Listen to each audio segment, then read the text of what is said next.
Soit nous allons prendre un bref témoignage.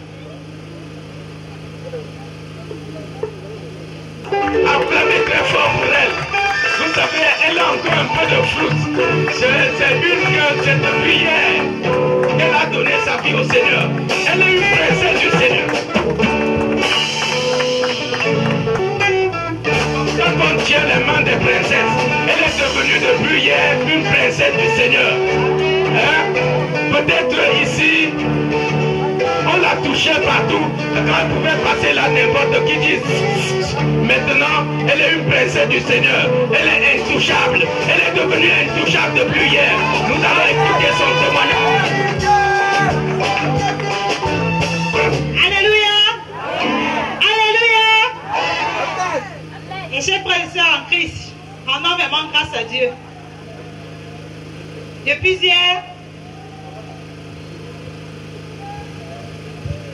j'ai eu une nouvelle, un nouveau nom, un nouveau jour de naissance. Je n'ai plus honte de dire aux gens que je suis born again. Je n'ai vraiment plus peur de dire à qui que ce soit que je suis born again. Depuis longtemps, quand j'étais étudiante, quand j'entendais les camarades dire cela, je me disais que c'était une autre chose.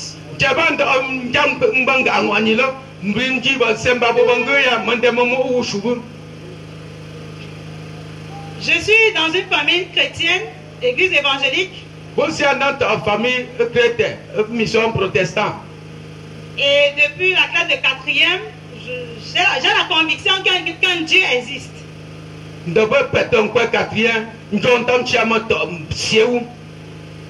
Et petit à petit, j'ai grandi avec une petite foi. Parce que je vais appeler ça une petite foi. En seconde, j'accepte de me baptiser. Je continue, je crains Dieu, mais avec un peu de peur, avec un peu de doute.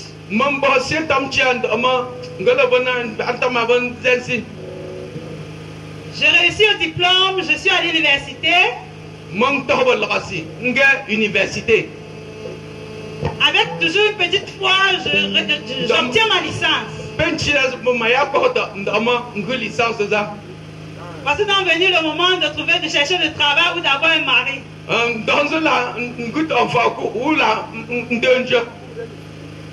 Je n'ai pas le travail, je n'ai pas le mari. Je suis pourtant dans une chorale à l'église évangélique. Mission protestante. Tous les jours on chante. J'ai espoir qu'un jour j'aurai un mari et que j'aurai un travail.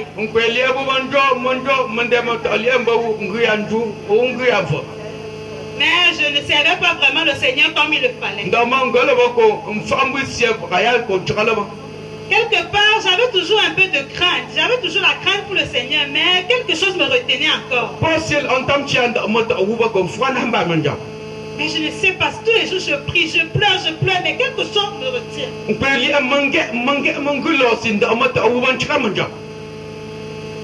Mon entourage me dit, va au village, fais ceci, fais cela.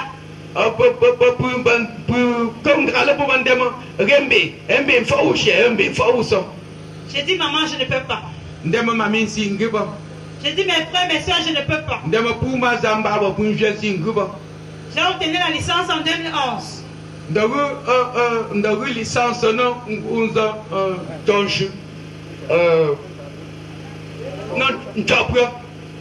Donc de 2011 à 2014, je suis en train de tergiverser.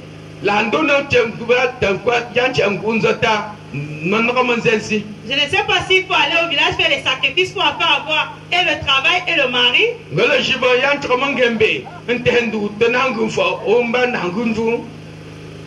Un bon matin, je décide donc de venir au village. Ce jour était donc samedi dernier. Tu passais, ça fait une semaine déjà. Je suis au village. Il faut faire le sacrifice. J'ai dit à maman, je n'ai pas d'argent. Elle m'a acheté des poulets. Ayuengo. Le matin, je vais partir, quelque chose me retient.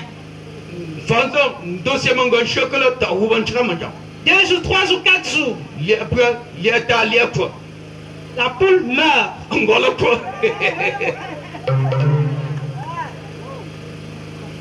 J'ai dit, Seigneur, ma mère, c'est par amour qu'elle veut le faire ou quoi? Qu'est-ce qu'il faut vraiment?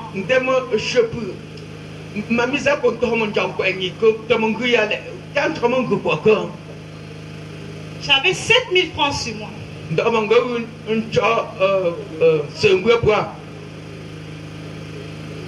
Ma grand-mère me dit, va encore acheter une poule.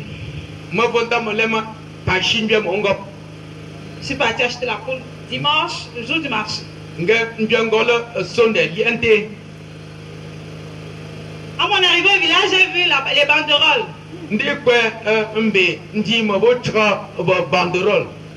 Et j'ai toujours dit, partout où on parle de mots, on dit, prononce le mot évangélisation, c'est pour le Seigneur, j'irai.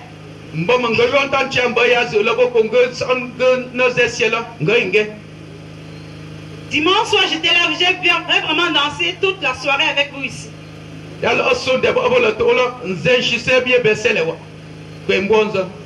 Lundi, j'ai vraiment, hier, j'ai été vraiment affranchi, j'ai été touché par la parole. Et j'ai compris que ce que je faisais vraiment, je n'étais pas encore né de nouveau. Et sans hésiter, j'ai dit, je donne enfin ma vie au Seigneur Jésus.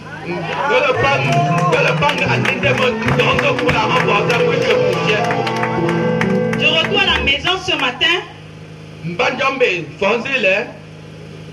Il était question qu'on amène la poule que j'ai achetée dimanche, faire le sacrifice.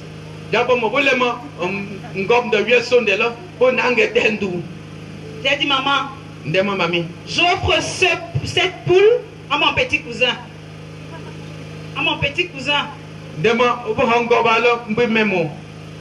me dit, mais pourquoi tu ne vas plus faire comme prévu? J'ai dit, maman, j'ai changé d'avis. Elle me dit, ah bon, tu es allé au camp pour les choses que j'entends parler là, n'est-ce pas? J'ai dit, maman, ces gens parlent du Seigneur Jésus que j'ai connu. Et depuis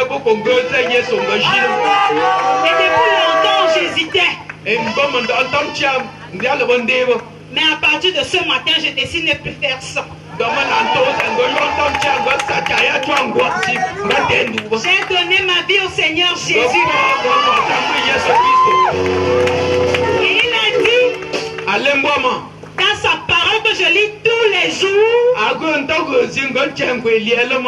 que si vous m'appartenez, toute chose viendra par la suite. Je n'ai plus à m'inquiéter de mon mariage. Je n'ai plus à m'inquiéter de mon travail.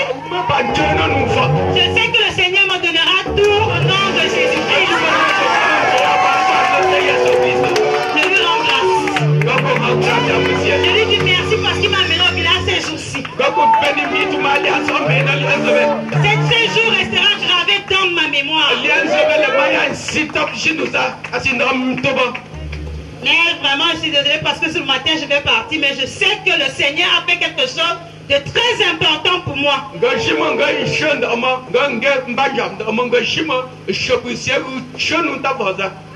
Qu'il bénisse ses œuvres. Merci.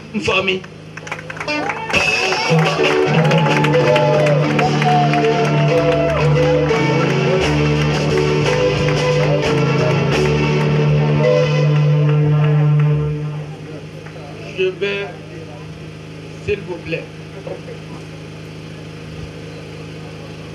je vais inviter, appeler, s'il vous plaît, la servante du Seigneur. Elle va venir ici. Parce que cette sœur, elle a cru. Elle n'a pas cru au nom d'une personne. Elle a cru au nom du Seigneur Jésus-Christ. Et pendant qu'elle rentre, je ne sais pas si c'est à Douala ou à Yaoundé, elle va aller avec la protection du Seigneur Jésus-Christ. Et nous voulons prier pour elle.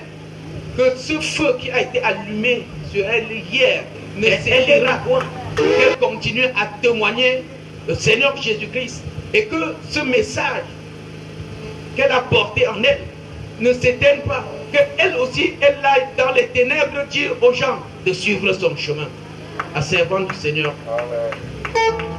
Amen.